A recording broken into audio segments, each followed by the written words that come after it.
reka nongere mbahaye ikaze rero, mbahaye ikaze, karibu mbahaye ikaze ku ijambo ry'umwimerere Germain Muhirwa. Shalom Bashem Elohim Elohei Avraham Yitzhak Yaakov Muhirwa ba Yeshua HaMashiach.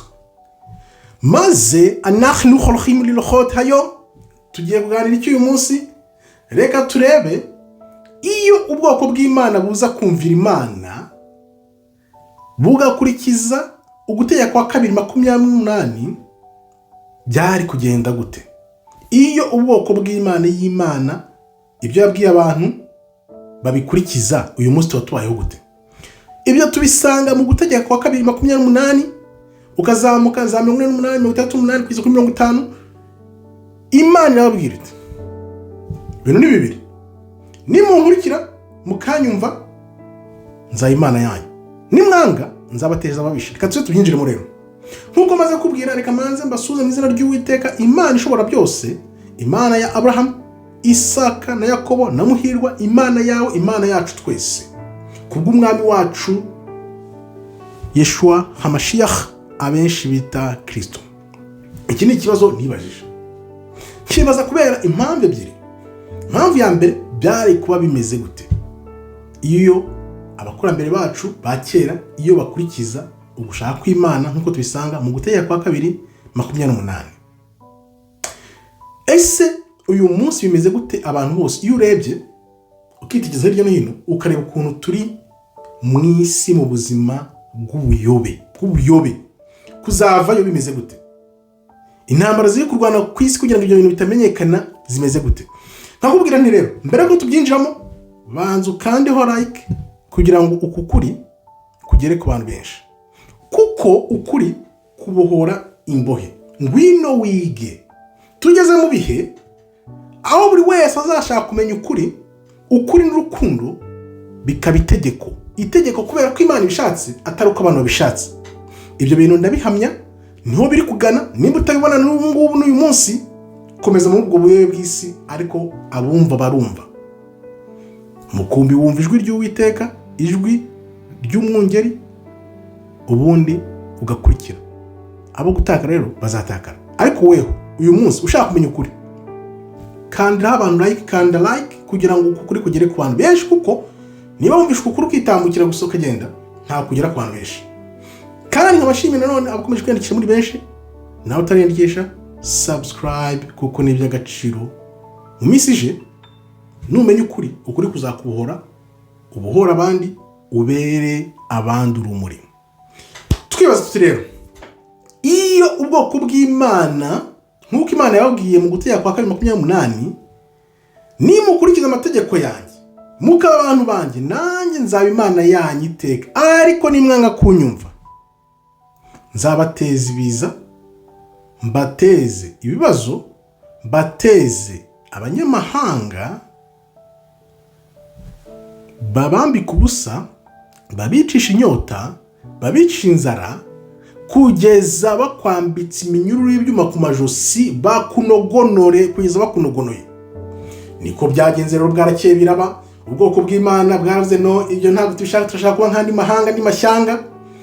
Bakurikira mu mashyanga, bajya mu bigirwamana. Imana ibateza ishyanga rya kure, babanza kujya muri Asiriya, Ashuri, baramanuka bajya Babuloni, ibindi bihugu byose bibogeraho uburimiro, ngizo za Persia, ngaba Abagereki, ngaba Abaroma, kugeza maginga ya tugitaka dutakamba ngo Mana dutabara, tuvane kwingoyi y'umubisha. Iyo rero ubwoko bw'Imana buza kumvira Imana, bugakora ugushaka kw'Imana, tuvuga iyo nzira yariko twari guciye, ni ukuvuga ngo ubwami bw'Imana bwari kuba bwaraje buganje ku isi. Ikibi kiriho uyu munsi cyari kuba kitarabonye umwanya. Ni ukuvuga ngo ubwami bw'Imana bwari kwihuta bukaza, Kristo akaza akaba umwami wacu, natwe tukaba abantu be. Icyo gihe ubutabera nyabutabera bwari kuganza mu isi. Abantu nta muntu wari kurwara ibyo bakora by'imiti byica abantu, ahubwo isi niyo yari kugira ubusabane n'abantu, abantu bagakira batagombye kujya kwa ba muganga n'ibintu nk'ibyo ngibyo. Kamubwire ni rero, urukundo n'ubutabera, ukuri, ibyo bintu nibyo byari kuba ikirango cya muntu. Ibaze uyu munsi haba ikintu kigaragarira amaso ko ari ikintu cya Satani, hakaza abantu ibihumbi n'ibihumbi bemeza ko aricyo cyiza. Wibuka ijambo ry'Imana ritubwira ngo muri iyo minsi ya nyuma ikibi kizitwa icyiza n'icyiza cyitwe ikibi. Hari ibintu biba ku maso ya muntu ukabibona uri mukuri ukavuga ibi bintu ni ibiki.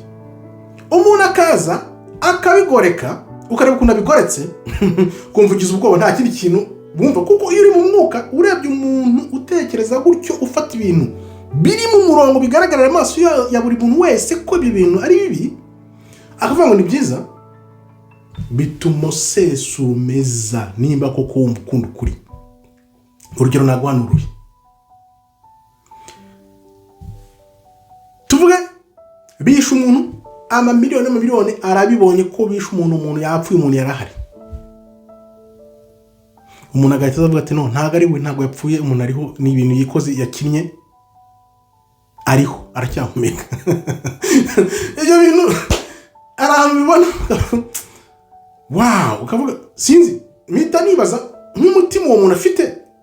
Tuvuge wenda ashobora kuba wenda ashaka guhisha ibyo bintu, kuza imbere y'abantu kuvuga ibintu abantu bose babona bari bahari bakabyemeza, atavuga ngo wenda twabibonye kuri za video, abantu bahari babibonye uko ibintu byagenze, umuntu akaza kuvuga ati no no ntago umuntu ni ikinamico. Okay, noneho bitubwira iki? Bita bitwereka ko bwa bwisanzure uko Imana yaduhaye umudendezo Imana yaduhaye, ntabwo tuzi ubwiza bw'umudendezo Imana yaduhaye, kuko umwami w'umwaga iriya myaka 3 n'igice azikubira isi ibyo azakora. Niba ibintu biba buri muntu wese abibona akavuga ati no ntibyabaye, ibi bakabyita ibyiza, ibaze noneho Satani namara kuva hanze. Urabona ko Satani yategekaga yihishe, ubu rero agomba kuza ku karubanda. Kubera iki? Gusiganwa n'igihe. Cya gihe ari gusiganwa nacyo kiri kumucika, agomba kuza akajya hanze agategeka. Kandi rero Satani ntashobora gutegekana ibambe, ntashobora gutegekana ubutabera, no guhutaza, kuko Satani azana no kwiba no kwicwa, kwiba no kwica no guhinyuza. Ni ukuvuga ngo buri muntu wese umwopoje umugiye imbere no kwicwa, niko akora. Urumva ibyo bintu rero nimara kugaragara bikajya hanze, niho ukuri no kwizera kw'abera kuzagaragara. Twongera tugasubira inyuma rero tukavuga tuti iyo ubwoko bw'Imana buba bwarakurikije ijambo ry'Imana gushaka kwimana rya kwameze gute, nta za ruswa zari kubaho, kuko urumuri rw'Imana ruri kumurikira abantu. Ibyo bintu bya za ruswa, ibintu bihatira abantu ibyo badashaka ngo ni za demokarasi zabo, ibyo byose ntabwo byari kubaho, kuko buri wese yari kumenya ijambo ry'Imana, umurongo w'Imana, ijambo ry'Imana akaba ryo tuyobora, ugatinya gukora ikibi. Nubwo byananiranye na kera kose, ariko byibuze abantu baravuga bati ibintu Imana irabyangira bitubuza, bagatinya. Ariko uyu munsi hari utinya no gutuka Imana, n'Imana barayituka ubwayo. Noneho tekereza gukora ugushaka kwayo. Niba umuntu atinyuka Imana akavuga ngo Imana ntibaho, uwo muntu urumva azahurira no gushaka kw'Imana, no gukora ugushaka kw'Imana, ntaho bizahurira. Noneho rero mu minsi ije Satani abana gutsindwa, kwa gushaka kw'Imana niko kuzaganza. Tukaba tubakangurira rero gutangira kubyitoza hakiri kare, kugira ngo igihe nikigera, igihe kizasange umeze neza witeguye urimo wese, kuko uzaba uzi gushaka kw'Imana, ukora gushaka kw'Imana, niwe uzabera abandi urumuri. Nibyo tugamije. Turashaka ko nakangutse gukangure nkwereke ukuri ko kumeze. Ejo nibwo nandi kumva ibi binyoma byose babeshye, namye nibaza, ariko ndacyabikemanga ngiye buri gihe. Iyo umuntu ambwiye ikintu ndakireba, ngashungura, ngashakisha, noneho ngahuza ibintu 5-10 kugira ngo ndebe kuko icyo nimba rukuri. Namye nibaza ibinyoma twabeshywe imyaka n'imyaka bizanyumuzwa gute, bizanyumuzwa nande, bizafata igihe kingana iki. Ejo rero numva ibintu by'amadini, nk'amadini, impamvu dufite amadini amagana n'amagana kubera iki? ayo madini yagiye avuka kugira ngo yerekane ko azanye ibintu bishya yihuza n'ibya kera, noneho abantu batabyumva babigenderemo buhumyi. Ibintu byinshi bahinduye, byinshi bahinduye ku buryo nasanze nanibazaga ati wenda ndi hafi yo kumenya ukuri, ariko ibyo numvise ejo, ukuntu bakoze amasezerano mashyashya, ukuntu banditse za Bibiliya, ukuntu bavanyemo ibitabo, ukuntu byagenze byose, numvaga ko ndi hafi kwegera ukuri kukumenya, ariko nasanze ni nk'igitonyanga mu nyanja. Iyo abantu b'Imana rero bakora ugushaka kw'Imana, ntibagomere Uwiteka, tuba tubayeho gute? Tuba turi muri mudendezo, nta mwiryane, abantu babanyeho mu mahoro, mu kuri, mu mwuka n'urukundo ruri hejuru ya byose. Ibyo bintu rero nibyo tunyotewe. Tukubera iki? Ibaze nawe ubana n'Imana, udakeneye izuba, udakeneye ukwezi, Imana ari iguha urumuri. Ibaze nawe ubona Yeshua HaMashiach, ubona Kristo iruhande rwawe, akwigisha kwereka ibintu byose wibaza umunsi ku munsi, ibintu byose byagenze gute, ukabihushurirwa, ukamenya ibyo bintu byose, ukamenya uko ubwami bw'ijuru bukora. Ibyo bintu byose magingaya, iyo tuza kuba twarumva Imana, tuba tubayeho mu mudendezo udashira. Nakubwiye ko rero ubwami bw'Imana bwari kuba bwaraje ku isi tuganje, abantu bafite ubwenge n'inyurabwenge bihambaye. Ibaze wigishwa n'Imana ubwayo, utigishwa n'abantu. Abantu bita abahanuzi b'ibinyoma, abantu bakorera indonke gusa, abo ntibari kubaho, kuko buri muntu wese yari kwigishirizwa n'Imana Uwiteka, ikaguha ubwenge bwayo, ikakwereka ibintu byose utagombye guca ku bantu bita ngo ba bishop, bita ngo aba apostles, bita amazina bita ni menshi cyane, abahanuzi cyane cyane abateye ibinyoma niko tubita. Nubona umuntu akubwiye ngo ni umuhanuzi, uzahunge, kuko sinzi niba ari Imana izabivuganya nayo. Uzabishungure urebe niba ari byo, kuko abahanuzi b'ibinyoma bateye ni benshi cyane. Tugere rero amashyanga nayo yari kuza akambaza Uwiteka, kuko n'ubundi uko bizagenda mu bihe bya nyuma, amahanga yose azaza i Yerusalemu yambaza Uwiteka, noneho ijambo ry'Uwiteka riganze amahanga yose ayoborerwe i Yerusalemu, aho umurwa mukuru uzongera kuba abantu bakibuka Uwiteka, bakagarukira Imana, kuko Sekibi azaba yaravanywe mu isi. Sekibi azaba yaravanywe mu isi rero, nuvuga ngo iyo tubyemera hakiri kare, abakurambere bakaba barabyemeye, ubu ngubu tuba tubayeho turi mu mutuzo, mu mahoro n'Uwiteka. Byongeye kandi ikibazo gikomeye cyane cy'amadini. Ayo madini nakubwiye yaje agahindura ibintu byose bikagenda uko byagenze, ntiyari kubaho. Ibyo byo kuyobya abantu ntago byari kubaho na gato, kuko ahubwo Imana yari kuba iyoboresha ijambo ryayo rimwe, ukuri kumwe. Ntabyo kuvuga ngo amadini buri wese azizanira ukuri kwe, ijambo rye ngo dore ko mbyumva, dore ko ibintu bimeze. Icyo gihe aya madini ayobya abantu ntabwo yari kubaho. Niko nakubwiye rero, ubutabera, yaba urukundo, ubumuntu mu bantu n'ubuntu byari kuganza. Ese uyu munsi ubona hari ubutabera buri ku isi? Hari ubumuntu buri mu bantu? Urukundo rurihe? Ijambo riratubwira ngo muri iyo minsi urukundo rwa bamwe benshi ruzakonja. Ni ukuvuga ngo hari kuba urukundo ukuri bikaba itegeko, byari kwigira itegeko. Ibaze umuntu arakubwira ati kunda mugenzi wawe, aho kumukunda ukamugirira ishyari, ukamuhemukira, ukamugambanira kugira ngo ntabeho. Urumva ibintu bigeze? Reba, urukundo rugomba kuba ruri aha ngaha, wewe uri hano urimo uragambanira mugenzi wawe kugira ngo ntabeho. Urabibona? Urumva izo si zahurira he? Nuvuga ngo iyi si y'amashyari, urwango, ibintu bibi byose igomba kubanza ikavaho, ikajyana n'abayo. Kandi rero reka nkubwire, twamye tuba mu isi y'umwijima. Uyu mwijima ntabwo wari kubayeho, wari kuganzwa n'umucyo. None niko bizagenda nyuma. Mbivugiye ikirere, reka nkubwire icyo mbivugiye, ndabyibutse. Hari ikintu kiba kugira ngo kikwereke uko isi iteye.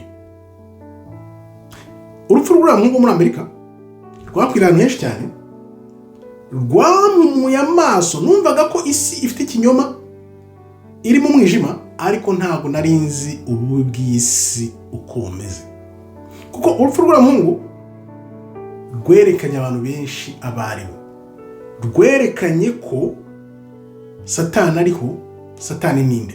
Kandi wibuke ko Kristo mu kugaruka kwe, bimwe bavuga ngo abantu bazagenda badapfuye, ntibizaba biri ari ibinyoma, ahubwo abantu bazihangana kugeza ku munota wa nyuma. Azaza nyuma. Kubera iki? Kubera ko icyo mbivugiye, bicura muhungu, nibwo twahise tubona ukuri n'isura ya nyayo ya Satani n'abambari be. Twari tumaze imyaka n'imyaka tubana n'abo bambari ba Sekibi tutabizi, ariko wibuke ko kugira ngo Kristo agaruke, uwo mwaga uwo Sekibi agomba kuzabanza kerekanwa. Urabyumva? Niho nahise mvuga nti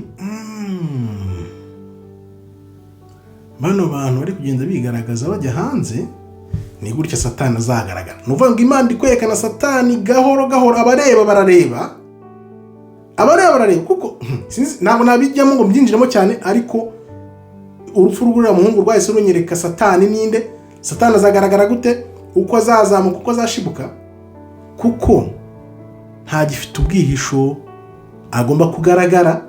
Kuko Satani kugira ngo aganze ya myaka 3 n'igice nk'uko nabikubwiye, agomba kuza hanze akagaragara, akiyerekana ninde, abantu bose bakamenya ati uyu niwe Satani. None bimwe abantu bakurikira ubuhumyi bose bazahita batinya ibyo by'amadini, ibyo byose bajyamo, abantu bazasimbuka. Abantu urabazi nawe, uzareba abantu bashobora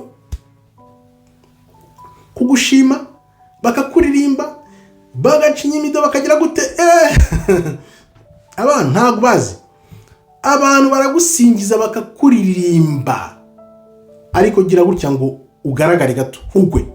Buri wese asimbuka gute? Nka cya gikeri kijya mu mazi agatangira gushyuha gahoro, uko ashyuha kigenda cyumva ubushyuhe, noneho yatangira kucyotsa kigenda gisimbuka. Niko abantu nabo basimbuka, rero kandi niko bizagenda isi yose.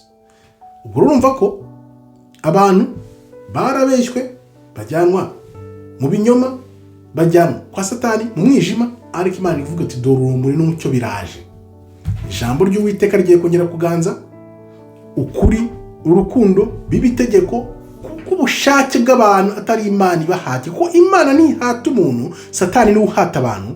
Kuko Imana irakureka, yaguhaye amahitamo, ugasanga ukuri kwayo, urukundo rwayo, aho kujya mu mwijima, mu rwango n'ubuyobe.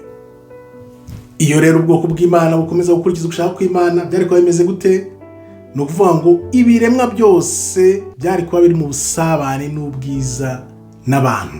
Ibaze imigezi, inzuzi, indabyo, ibintu byose biri mu busabane n'abantu. Kuko wibuke bari abantu bajya bava mu mubiri bakazamuka, bakubwira ko iyo bageze hariya basanga n'indabo ziririmba. Ibaze ibyo bintu iyo biva mu ijuru bikaza, kuko ubwami bw'Imana, gahunda y'Imana ni uko ubwami bw'ijuru bugomba kuza ku isi bukaganza nk'uko bimeze mu ijuru. Nuko Imana ibishaka. Urumva ko rero iyo dukurikiza ugushaka kw'Imana, gutera kwa 28, ntitugomere Uwiteka, twari kuba turi mu busabane n'ibiremwa Imana yaremye byose, yaba izo nzuzi, yaba indabyo, yaba ibiti, yaba ibimera, byose turi mu busabane nabyo. Abantu bashobora kutabyumva kuko Imana yaduhaye byose. Wibuka ko Imana iratubwira ngo ubwami bwayo buri hano ku isi buratuzengurutse. Mu Ivanjiri ya Thomas nimba utarayisoma uzayumve, ariko turi impumyi ntabwo tububona. Ni ukuvuga ngo kugira ngo ubibone ugomba kurenga ya nivo y'imyumvire y'abantu bigometse ku Mana, none ugatangira gushaka inyurabwenge y'Imana kugira ngo ubwo buntu bw'Imana, ubwo bwenge bikuzeho, nawe utangire umenye ukuri. Urumva rero ko iyo tutagomera Uwiteka, ubu tuba turi mu busabane n'ibintu byose. Ibintu byose biba ku isi tukabireba ntitubyumve, wa munsi amaso yawe ataranga y'umubiri, ahubwo amaso ya roho yawe nafunguka, twese amaso ya roho agafunguka tukabireba, uriseka. Kuko iyo ugeze na hariya abava mu mubiri barabivuga, bakwereka ibintu ubwawe utabibwira uti hano mba naragize gutya, hano mba narakoze gutya, hano mba naragize gutya, hano mba narakunze abantu kugira ngo mbibe urwango cyangwa amacakuri n'amatiku. Ibyo bintu byose ukavuga uti iyo koko abakurambere bacu badakosa, twari kuba tubayeho gute? Ubusabane n'ibiremwa byose byose. Ariko umuntu nyine kuko Imana ariwe yamushyize hejuru, akabibera urumuri, urumva ko ntako byari kuba bisa. Turi mu bintu by'ubusabane budashira bw'ibihe byose, ubuzira herezo. Mu gusoza rero, mbere yo gusoza reka mubwire none kandaho like kugira ngo uku kuri kugere ku bantu benshi cyane.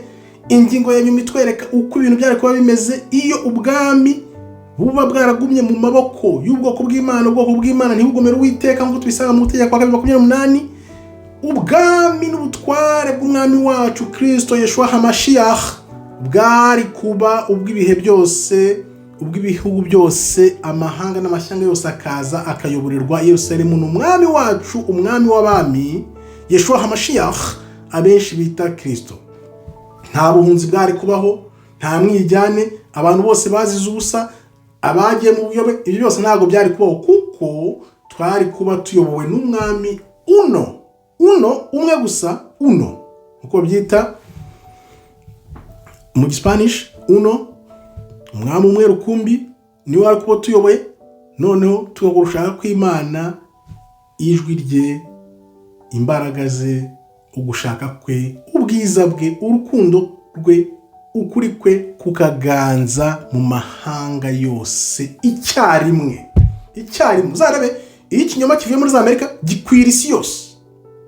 Biriya binyoma rero bikwira isi yose, ni rwo rugero twagombye gufatira tukavuga tuti ibaze noneho yaba ari urukundo rukwira isi yose, umwami Kristo ashajagirana mu isi yose, kuko ubasha afite isi yose igomba kugerwaho. Kuko nk'urugero, hashize imyaka irenga 2000 agiye, bavuga ngo baramwishe, ariko uyu munsi yaba ijambo n'igihamya.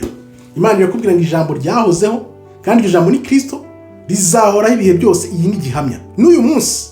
Ibaza hashize imyaka 1000 ibyo bibiri, ijambo riracyavugwa, Kristo aracyavugwa. Ni ukuvuga ko ibi nabyo iyo dukora ugushaka kw'Imana, Kristo yari kutubera umwe igihe cyose, ahantu hose icyarimwe, bidasubirwaho. Kuko iyi Bibiliya, ijambo ry'Imana ubwe, izina rye uko avugwa ahantu hose, ni gihamya ndakuka.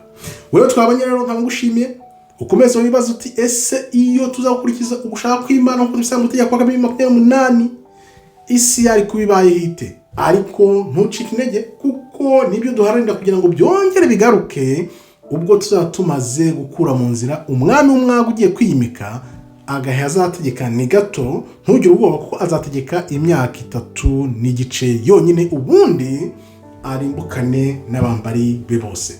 Nkaba ngushimira rero twabanye, kandi aho like kugira ngo kuri kugera ku bantu benshi cyane, subscribe nawe utariyandikisha, kugira ngo ujye uza mu kuri, ukuri kubohore imbohe. Todaraba, shalom, todaraba, tov meyo.